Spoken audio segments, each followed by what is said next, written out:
kita semua, bertemu kembali bersama saya Elroy Christian. Dengan topik pembicaraan hari ini ialah ngopi, ngobrol, pintar. Oke, bersama sahabat saya yaitu Christian Moses. Jumpa lagi bersama dengan saya kali kedua di channel Elroy Christian. Oke guys, penonton setia, saya hari ini cukup khawatir ya, karena saya sudah mengatur schedule. Karena kemarin waktu wawancara interview kemarin itu dadakan, tanpa perencanaan. Nah, dia kemarin takut. Tapi sekarang waktu saya undang kembali dia untuk part kedua, video lanjutan kemarin, saya khawatir, takut dia tidak mau lagi. Ternyata dia datang. Berikan tepuk tangan dong. Sebenarnya saya tadi nggak mau datang. Oke. Kita langsung aja ya. Saya panggil aja Bro Moses ya. Dia kemarin kita sudah wawancara, dia adalah seorang penyanyi Ambon dan banyak karya-karyanya di YouTube yang sudah dia upload, dia buat sendiri dengan lagu-lagu ciptaannya, dan ada juga dia sudah cover beberapa lagu. Kalau saudara ingin tahu lagu-lagunya bisa cek di bio-nya, yaitu Christian Moses Production. Dia langsung memproduksi setiap musik-musiknya. Oke, langsung saja Bro. Ya. Apa kabar Bro hari ini Bro? Hari ini baik. Tadi saya dari rumah menuju ke sini agak sedikit ngantuk karena memang jalannya kosong lagi Covid soalnya. Oke, lagi Covid-19 ya. Semua harap tenang, walaupun Covid tetap tenang, stay at home. Oke. Hari ini saya kembali bertanya, ada beberapa pertanyaan yang saya mau tanya kepada Bro Moses nih. Iya. Sejak kapan Bro mulai menyanyi? Sejak kapan dan di mana? Oke, mungkin sedikit singkat ya. Dulu saya sebelum benar-benar mengenal Tuhan dengan baik gitu ya, saya hidupnya memang nakal gitu ya. Jangan itu dulu Bro. Oke. Itu nanti ya. Nanti tunggu. Silakan Bro. Intinya mungkin itu di skip dulu ya. Mungkin itu sesuatu yang luar biasa dari kesaksian hidup saya. Jadi pada intinya begini.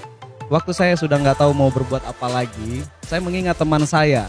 Ya, teman saya ini seperjuangan, dia berkata begini, kalau bisa dalam satu hari, jangan sampai kita tidak melakukan sesuatu yang berharga, gitu ya. Oh, iya. Berarti harus Anda kenal bermanfaat orangnya, ya? gitu ya. Itu kan kata-kata saya. Oke, lanjut. Jadi dia itu mengatakan bahwa kalau bisa dalam satu hari itu jangan sampai kita tidak melakukan sesuatu yang berharga. Dan saya mengingat hal itu memang benar, kalau misalkan kita hanya bangun tidur dan tidak bisa melakukan apa-apa, sangat sayang sekali ya waktunya terbuang dengan betul sekali, betul. Ya, jadi intinya lakukan segala sesuatu dalam satu hari itu sebisa mungkin ada yang berharga. Jadi saya memikirkan itu, akhirnya saya mencoba membangun apa ya namanya ya, talenta yang Tuhan sudah berikan dalam hidup saya untuk dikembangkan, lalu dikembangkan untuk kemana ini arahnya gitu. Dan saya nggak tahu seiringnya waktu berjalan, karena saya memang seorang pelayan di gereja dan saya juga suka melayani di gereja. Saya senang nyanyi.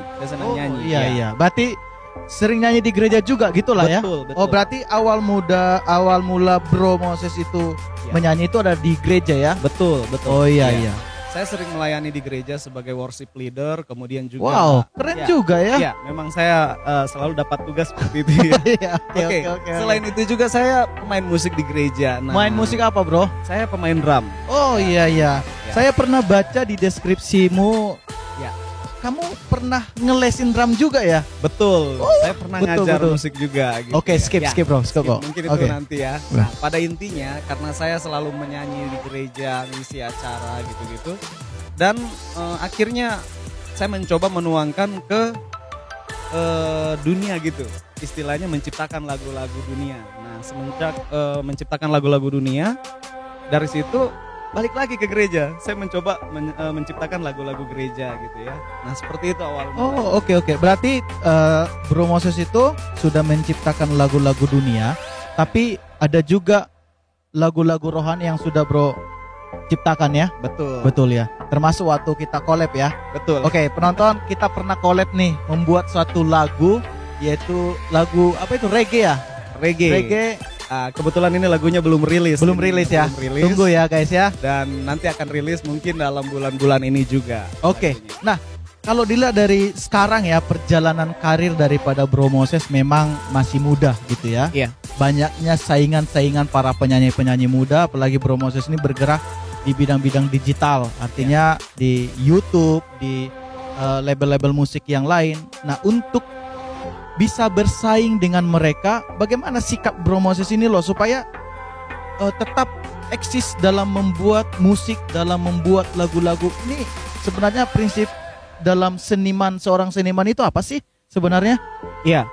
Jadi kalau buat saya pribadi yang menjadi satu apa ya, bisa dibilang tantangan ya tadi ya, tantangannya itu kesulitannya adalah begini, kita menjadi seorang penyanyi, di satu sisi lain banyak saingan-saingan, tentu itu sangat sulit sekali untuk bisa mendapat pengikut baru, orang yang menyukai kita sangat sulit karena dengan kita yang baru muncul ini mungkin tidak begitu cepat terlihat ya, kecuali kalau dibantu sama label-label ternama gitu yang besar, itu mungkin bisa lebih cepat kita banyak dikenal. Tetapi kita yang memulai dari awal tentunya agak sulit, tapi sebenarnya itu menjadi satu kebahagiaan kita memulai satu karir di dunia musik dengan usaha kita sendiri tanpa dibantu oleh orang lain. Jadi ada kepuasan tersendiri. Nah, jadi kalau misalkan tantangannya itu adalah buat saya sendiri banyak yang bilang karakter saya itu hampir mirip sama seperti salah satu penyanyi Ambon, yaitu namanya Dodi Latuhar Hari. Oh iya, saya sering dengar lagunya kan, lagu-lagunya Bung Dodi keren nah, ya. Sebenarnya orang pikir saya itu adiknya dia karena gaya nyanyinya sama, sampai ada yang pernah bilang kakak Christian ini adiknya Dodi. Ya, saya bilang bukan, saya bukan adiknya Dodi, kok mirip-mirip gayanya, nyanyinya gitu ya. Dan ada juga yang bilang mungkin saya terlalu fans sama Dodi gitu. Sebenarnya enggak, saya enggak fans bagaimana berlebihan, enggak. Sebenarnya saya suka semua penyanyi, hanya saja saya juga bingung gitu loh untuk menempatkan karakter saya, bagaimana supaya saya bisa terlihat berbeda dari yang lain. Nah, itu yang sulit. Sementara kayak nyanyi saya seperti ini, dan akhirnya saya nggak tahu kalau orang menilai saya itu, ada yang bilang mirip Glenn Fredly, ada yang bilang mirip Dodi Latuhar Hari. Saya juga bingung. Akhirnya saya mencoba merubah gaya saya, sulit karena seperti ini karakternya. Oke. Iya. Itu kendala buat diri saya sendiri. Oke. Dan berikutnya saya juga pengen tahu nih, dan mungkin pemirsa juga pengen tahu nih. Bro Moses ini mungkin sudah bernyanyi dari panggung yang satu, panggung yang lain. Iya. Tapi sejujurnya nih, jujur ya, apakah ketika Bro Moses nih bernyanyi di gereja dengan punya label sendiri, dengan dengan punya ada nggak harga gitu loh, ada nggak bayaran untuk bernyanyi di gereja nih? Karena memang kalau biasanya orang-orang penyanyi, saya pernah mendengar seorang artis nih, dulu dia penyanyi gereja, tapi tiba-tiba dia sudah dikenal masyarakat dan bernyanyi dari panggung ke panggung. Tapi gitu dia mau diminta bernyanyi di gereja, dia minta bayaran nih, Nah itu menurut Bro Moses, apakah Bro Moses juga seperti itu gitu? Kita juga pengen tahu ya. Iya. Ini jujur dari dalam hati ya, saya nggak munafik, tapi ini saya harus kasih tahu bahwa saya harus membedakan mana dunia sekuler, mana dunia pelayanan gitu ya. Iya. Nah, kalau dunia sekuler biasanya saya mencocokkan dengan kapasitas saya, siapa sih saya gitu kan. Lalu mereka mengundang saya menyanyi, saya patok berapa gitu. Saya bukan artis besar gitu. Bahkan saya sendiri juga tidak mengatakan saya artis. Saya hanya seorang penyanyi biasa saja. Nah, kalau untuk saya diundang ya, lebih tepatnya diundangnya nyanyi ke gereja gitu ya. Nah, nyanyi di gereja saya tidak pernah memberikan satu patokan harga bahwa kalian berani bayar saya berapa. Oh gitu ya. Tapi kalau seandainya gereja memberi, tetap diterima ya. Ya, beberapa kali ada yang saya tolak, saya nggak mau gitu. Saya bilang udah nggak usah. Saya murni melayani, saya murni memberikan kesaksian melalui pujian. Tapi kadang-kadang ya ini pendeta-pendeta di gereja setempat biasanya maksa ngasih gitu. Jadi mau nggak mau saya juga nggak bisa nolak. Ya nggak enak gitu ya. Sudah disisihkan, sudah dikhususkan. Ya. Kita tolak ya. Ya, jadi pada intinya saya tidak pernah mematok harga buat di gereja. Lalu saya nyanyi harus dibayar berapa juta. Enggak, saya nggak mau seperti itu. Karena saya pikir begini, apa yang Tuhan sudah kasih buat saya kembalikan buat Tuhan. Karena ini talenta yang Tuhan berikan buat saya. Jadi intinya begini, seperti apapun di luar sana kita, buat Tuhan itu berbeda. Oke, sip, bagus. Jadi penonton setia channel Elroy Christian, kita sudah mendapatkan banyak sekali informasi dan begitu banyak manfaat-manfaat. Kita juga bisa belajar ya. Dan ini mungkin channel kedua akan kita tutup. Part kedua ini kita akan lanjut part ketiga, tapi kita bahas akan lebih seru lagi. Lebih Wah. serunya apa? Nah, tunggu, karena saya dengar nih, ini Bro Moses ini dia pernah sekolah Alkitab.